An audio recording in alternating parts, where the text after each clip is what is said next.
Well, thanks for joining us here on 9 News Plus of 9 News Weather Impact Team Meteorologist Bianchi. You've probably heard at this point that we're looking at a major, significant Arctic outbreak looming for Friday evening, and this will last all the way through Tuesday morning. We're going to break down for you what you can expect and also some details on snowfall totals as we head over the next couple of days as well. But at least here for today, we're going to be mostly on the quiet side on this Thursday. Temperatures getting into the upper 50s, but this will only be our third above average high temperature so far this month. So far this month, we're even before this whole cold snap that's coming, we're averaging about 5 degrees below average so far here in the month of January. So enjoy today, because these new near 60-degree temperatures we're experiencing now, they are not going to last. Our Arctic cold front moves through. Today, though, upper 50s for us here in Denver. Lots of sunshine around. Temperatures a few degrees above average. Average high today in Denver is 45. Again, we've only had 2 other days with above average high temperatures so far this month. One of them was yesterday when we got up to about 49 degrees in Denver. Today about 10 degrees better than that. So pretty good jump in temperatures. Take the dog for a good old long walk, tire your dog out. I'm going to do that later today just because my dog's going to be real annoying this weekend when it drops down to -10 and she can't go outside, or just for a little bit. Meantime, tonight, 28 degrees. Mostly clear. It will turn a bit windy for us in the foothills. It's one thing to watch out for, but otherwise the main story will be those mild temperatures. Our average low this time of year, upper teens. And as we look ahead at tomorrow, we do get up to 44 degrees. By the way, tomorrow most of the day is probably okay. You probably heard that tomorrow's the beginning of it, but tomorrow's going to be generally okay in terms of the weather, especially the morning. You got anything to get done, tomorrow morning should be fine. It's not until I think about 1 to 6 p.m. that cold front moves through. That's going to usher in those much colder temperatures, of course, but also that'll kick up the wind. It's going to be one of those fronts that's going to be super noticeable. You're going to get a rush of wind. The dust will kick up, and those temperatures will start to plummet pretty quickly, come around 3, 4, 5 o'clock whenever that front moves through. That'll drop temperatures, maybe not by 30 degrees an hour, but maybe by a good 10, 20 degrees in an hour. And it's one of those Arctic type fronts, which again, that front and that feeling will be very pronounced. So as we look ahead to the next couple of days, sometimes you may hear the term Arctic air and it might sound like a bit of hyperbole. In this case, this is real deal Arctic air. There's no doubt about it here, folks. This is coming from Santa's house up there at the North Pole.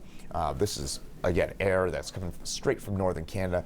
And you might notice some of those kind of whites there up in southern Canada. That's the true, like, actual Arctic air. And the modeling continues to kind of sideswipe us here in northeast Colorado with it. We're kind of right on the cusp of that deepest Arctic air.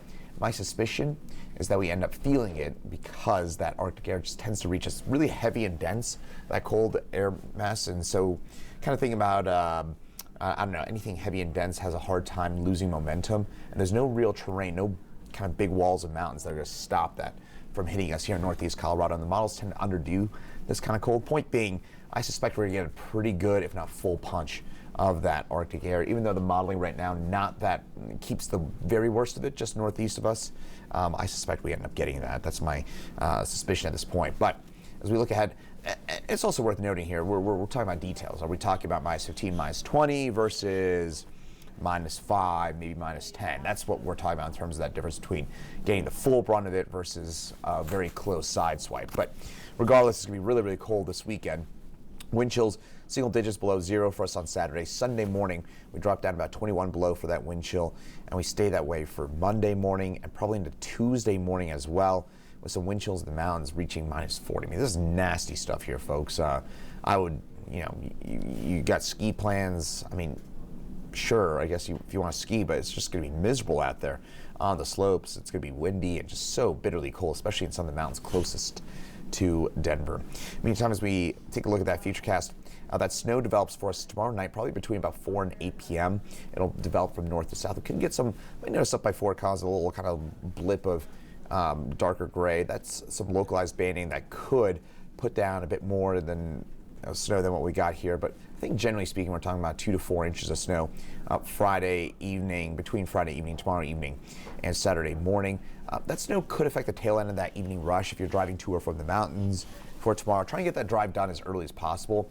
I do think that ski traffic will be affected by it, especially come about 6, 7, 8 o'clock. That's when we may end up with an inch or so of snow on the ground by about that point. So, if you're a boss, you might want to get those, and you have the option to let your employees out a little early. Tomorrow's probably not a bad idea to do that, just because it's going to be pretty slippery come about 6, 7, 8 o'clock or so across the Denver area, and maybe a little earlier further north. 114-hour consecutive below freezing stretch on the way for us. Lowest temperature, -12. That comes Monday morning. Wind chills drop to -30. It's probably the most important number, is that wind chill. And that's what we're looking at, 3 to 8 inches of snow between Friday and Tuesday. Almost all that snow, though, comes Friday night and Saturday. 7-day forecast, weather impact days galore. Tomorrow night, Saturday, Sunday, Monday, Tuesday morning. 4 consecutive days of weather impact days because of that combination, not just snow, but wind and really cold air temperatures. So all that collectively just going to make it brutal out there. High temperatures in the single digits for Sunday and Monday. Wind chills, again, the number that really matters, dropping way below zero, in some cases -20, -30. -12 for us Monday. That's about a 70-degree swing from today's high, 58, and we get most likely about 3 to 8 inches of snow spread out. Most of it comes tomorrow at night and into your Saturday, and that snow dissipates a little bit for Sunday with a bit more snow, maybe another couple inches for us on Monday with that second wave. So overall here, folks, again, the main takeaway is going to be the cold. It gets really, really cold tomorrow evening as that front moves its way on through. So enjoy today. Most of tomorrow's okay as well. So if you need to make that run to the grocery store, anything like that, tomorrow's mostly fine as well. It's just really, once we get to tomorrow night, after dark, and really this is one of those weekends you got a show to catch up on. This is the perfect weekend for that.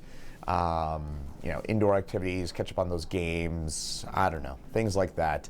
Keep it indoors and try not to go out too much. And if you got a pet, remember, just clear off your pet's paws when they're out in the snow and it's really cold like this. That snow can sometimes get inside your pet's paws, especially dogs, of course. So just try and make sure that your pets are outside for short periods of time, especially the shorter-haired breeds. They'll freeze pretty quickly in this kind of weather. And for you, of course, pets, people, pipes, the 3 Ps. Pipes, leave the drip on if you're going to be gone this weekend. And also, of course, people, just don't spend much time outdoors. We can get frostbite about 20, 30 minutes with temperatures this cold. We'll be tracking it for you for the rest of the weekend right here on 9 News Plus. Be sure to tune on in. Of course, later today, we got Chief Meteorologist Kathy Sabin in at 3, 4, 5, 6, 9, and 10 on the 9 News family of networks as well. I'm 9 News Weather Impact Team Meteorologist Chris Bianchi. Stay safe out there this weekend and have a great weekend as well.